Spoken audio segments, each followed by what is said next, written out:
kora subscribe kuri Magnet Comedy Rwanda TV ariyo Magnet TV kugira ngo ubashe kubona amavideo yagiye agezweho cyane.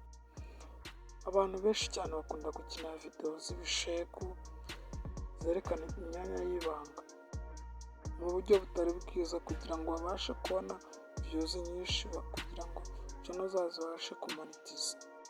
Abenshi bakunze kwandikaho nta muntu wemerewe kwifungura imyaka 18 kugira ngo urubyiruko aribwo ruyikingura. Abenshi bigisha ibintu bigendanye n'ubusambanyi, ibintu bigendanye no kuba wakikinisha. Abenshi bakunze gushyiraho inkuru zigiye zitandukanye zerekana yuko harimo inyigisho. Akenshi na kenshi bino bintu ntabwo ari byiza kubireba ukiri umwana utari warenza imyaka 18 kuko bituma imisemburo ibasha gukura ugatekereza bitagakwiye gutekereza.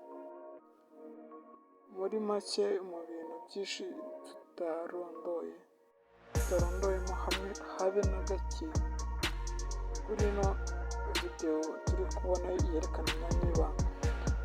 Akaba ari channel yitwa Motari Series, akaba ari ibasha gukina imyanya y'ibanga, amavideo menshi cyane yerekeranye ubusambanyi, amafoto menshi cyane ashobora kwerekana ingeso mbi, ashobora kwerekana uburyo wakwitwaramo.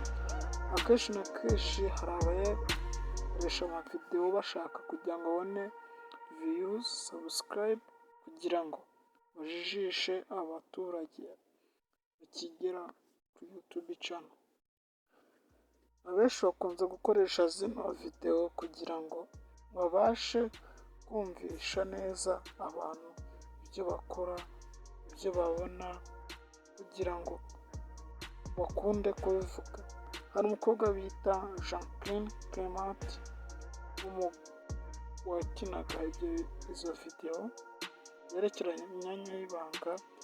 Hari umuhungu wakinaga muri Afrimax n'ubu aracyakinamo bita Regis, umwe wamenyekanye ku izina rya Fanda.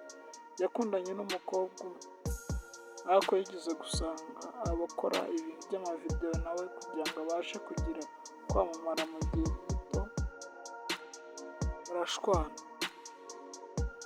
Gusa muri ibyo bintu bakunze kuvuga by'inkoranyambaga cyerekeranye imyanya y'ibanga bikunze kwangiriza imisemburo y'abana bakiri bato, kubyara inda zitateganyijwe, gushukishwa n'amafaranga, kumva ko nta myaka 100.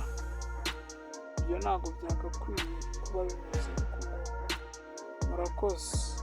Kanda subscribe kuri Magnet Comedy Rwanda TV tujye tubagezaho dushya gusa. Murakoze.